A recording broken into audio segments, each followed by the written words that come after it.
guys, pakita ko sa inyo kung ano ang magandang pagka-splice ng wire dito kung sakaling mag-splicing tayo dito sa connection sa junction box.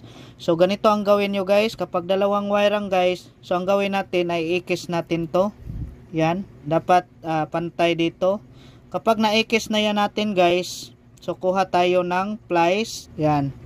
So ang gawin natin guys, kapag tayo sa plies, hila sabay ikot. So yan yung kailangan natin para maganda yung pagka-splice natin dito. Yan. Hilahin lang natin.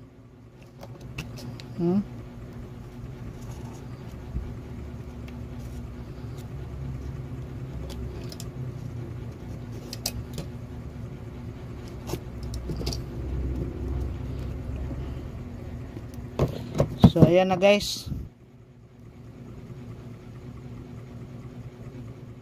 Kapag tatlo naman guys, ganito din ang gawin natin. So dalawa dito sa kabila, isa dito. So ikis pa rin natin yan. So ayan na guys. Dalawa dito sa kabila, isa dito. Same pa rin ang gawin natin guys. Sabay hila. Ikot, tapos sabay hila.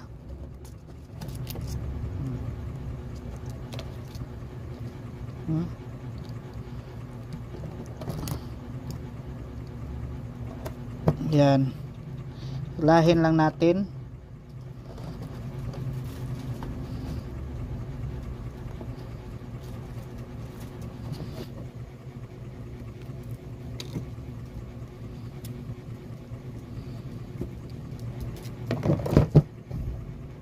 Ganito kaganda guys kapag ikotin natin sabay hila.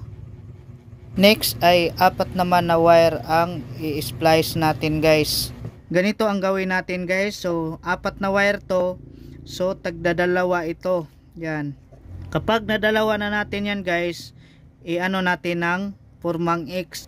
Pantay lang natin dito guys para maganda tingnan.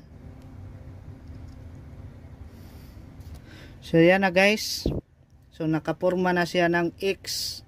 So ang gawin natin dito, kuha tayo ng plies at ikotin natin to. Yan. Tapos ang pag-ikot natin guys, sabay hila. Yan.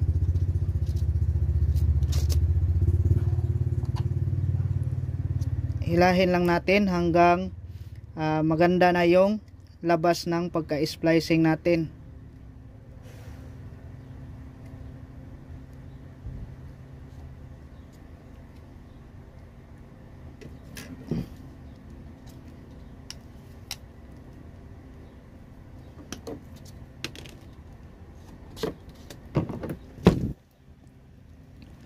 So ito na guys.